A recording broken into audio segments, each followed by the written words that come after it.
Good morning students. How are you beta? Today we are going to discuss our next chapter, the rat trap. Fourth chapter. Rat trap means चूहेदानी.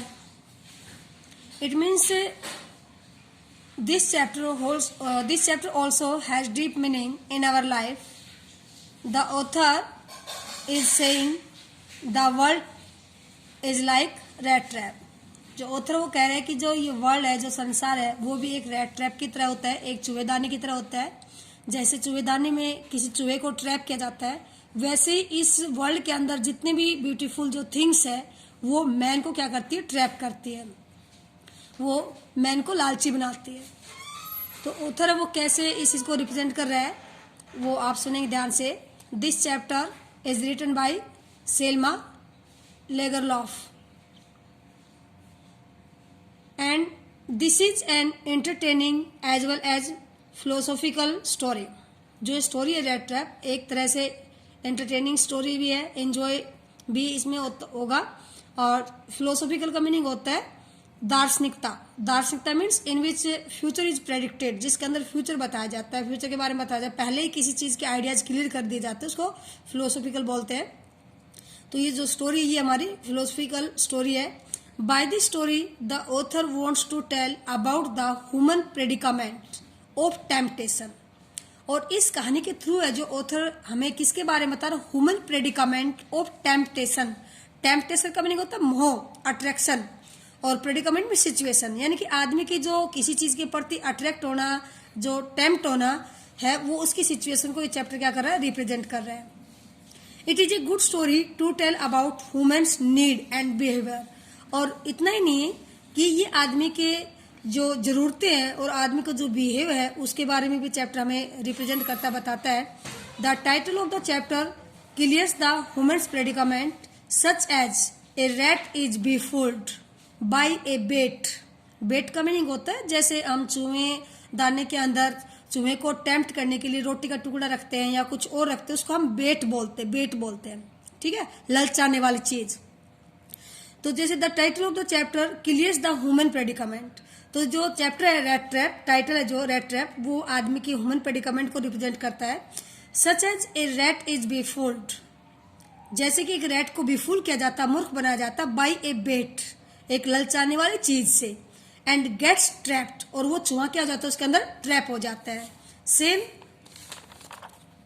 This world is also like a big rat trap. It means ये संसार भी ठीक कैसे है, उसी चूहेदानी की तरह एक मतलब चूहेदानी की तरह है ये संसार. Most of human being are caught in the trap of material. Material means भौतिकतावाद, यानी कि जो मोस्ट ऑफ जो ह्यूमन बीइंग है वो इस भौतिकतावाद के जो जाल है, जो संसार है, इसके अंदर क्या होता है, फंस चुका होता है. The story tells the incident of a man, और जो स्टोरी वो एक ऐसे आदमी के इंसिडेंट को बता रही है, who is trapped due to his greediness, जो अपने लालची नेचर की वजह से क्या हो जाता है, ट्रैप हो जाता है, फंस जाता है. द वर्ड्स, यानी कि इस चैप्टर के अंदर कुछ वर्ड्स है जो टू टाइप की सिचुएशन को रिप्रेजेंट करते हैं, जैसे कि the words like plod, trudge, stagger, ये सारा के सारा तो घिसड़ का चलने के सेंस के लिए जो वर्ड्स आए, प्लोड का मीनिंग भी चलना होता है, ट्रोजी का मीनिंग भी चलना होता है, स्टैगर का मीनिंग भी चलना होता है. तो the words like plod, trudge, stagger are used to highlight the sadness in man's life, यानी कि हम अपनी लाइफ को कैसे मतलब स्पेंड करते हैं, अपनी लाइफ को कैसे पास करते हैं, उसमें कितनी डिफिकल्टीज आती है, तो ये आदमी की सैडनेस को रिप्रेजेंट करते हैं ये वर्ड है. और same the words such as confusing forest, यानी कि इस चैप्टर के अंदर एक फॉरेस्ट का जिक्र किया गया है, कंफ्यूजिंग फॉरेस्ट का जिक्र किया गया है.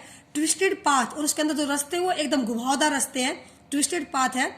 Highlights the helplessness of man's life, और जो कंफ्यूजन जो फॉरेस्ट है, ट्विस्टेड जो रास्ते हैं, वो आदमी के लाइफ के अंदर जो हेल्पनेस है, इट मीन्स आदमी जो असहाय होता है उसको रिप्रेजेंट करते हैं.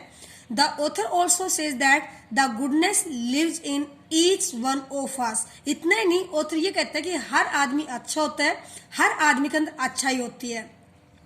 इट कैन बी एक्टिवेट, और इस अच्छाई को हम क्या कर सकते हैं, एक्टिवेट कर सकते हैं, हम दोबारा अच्छाई को ला सकते हैं अपने लाइफ के अंदर, into the life by love and understanding, यानी कि अपने प्यार से, अपने अच्छे बिहेव से हम किसी भी बुरे आदमी की अच्छाई को क्या कर सकते हैं, जगा सकते हैं, उसकी अच्छाई को क्या कर सकते हैं, एक्टिवेट कर सकते हैं। Our greedy can make us to follow bad ways in life, और जो हमारा जो लालची नेचर होता है वो हमें लाइफ के अंदर बुरे रास्ते को फॉलो करने के लिए, मतलब फॉलो करने के लिए हमें मजबूर कर देता है।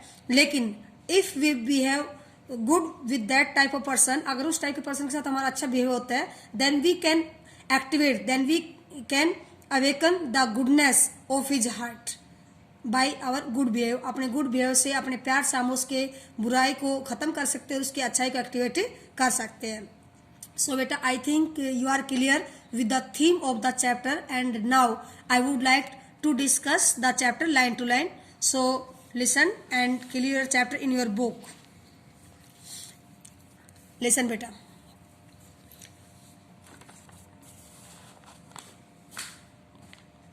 Once upon a time there was a man, it means एक बार एक आदमी था, who went around selling small rat traps. Who went around it means वो इधर उधर घूमता था, selling small rat traps of wire. Wire mean जो वायर होती है, जो वायर की जो रैट ट्रैप्स होती है, चुएदानी होती है, उसको वो बनाकर क्या करता था, बेचता रहता था इधर उधर।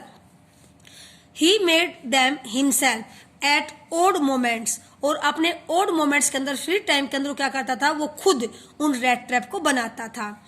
फ्रॉम द मटेरियल, उस मटेरियल से ही got by begging in the stores. Stores का मतलब जो दुकान होती है, जो स्टोर होते हैं, उनमें वो भीख के रूप में मांगता था। इट मीन्स उन वायर्स को मांगता था, उन सामान को मांगता था और उससे वो खुद बनाता था। और एट द बिग फॉर्म, और जो बड़े बड़े फार्म होते हैं उनके अंदर वो वायर को क्या करता था, मांगता था, स्टोर से मांगता था, और वो खुद क्या करता था, रेड ट्रैप को बनाता था। But even so the business was not specially profitable, लेकिन उसका जो बिजनेस था, उस रेड ट्रैप को बेचकर उसको जो पैसे मिलते थे वो उसके लिए कुछ खास प्रॉफिटेबल नहीं था। इट मीन्स वो अपनी लाइफ को कैरी नहीं कर सकता था उस पैसे की हेल्प से। So he had to resort to both begging and petty theory to keep body and soul together. Even so it means, but even so the business was not specially profitable, उसका business था क्या नहीं था, profitable नहीं था, उसको ज्यादा मतलब प्रॉफिट नहीं होता था। So he had to resort, resort का मीनिंग मजबूर होना, उसको मजबूर होना था, मजबूर हो जाता था वो, टू बोथ बैगिंग, भीख मांगने के लिए, and petty theory, petty theory का मीनिंग होता है हल्की फुल्की चोरी करना, यानी कि वो अपने पेट को भरने के लिए वो कुछ छोटी मोटी चोरी भी कर लेता था और वो भीख भी मांगता था। इसका मीनिंग ये, to keep body and soul together. Keep body and soul, soul का मीनिंग क्या होता है, आत्मा। इट मीन्स अपने लाइफ को लीड करने के लिए, अपनी बॉडी को आगे चलाने के लिए, सोल को ना अपनी बॉडी आत्मा को आगे चलाने के लिए वो छोटी मोटी चोरी भी करता था और वो भीख भी मांगता था, because his business was not so much profitable. Even so his clothes were in rags, इतना होने के बावजूद भी, इतना करने के बाद, इवन सो मतलब instead of doing all these things, इतना करने के बावजूद भी हिज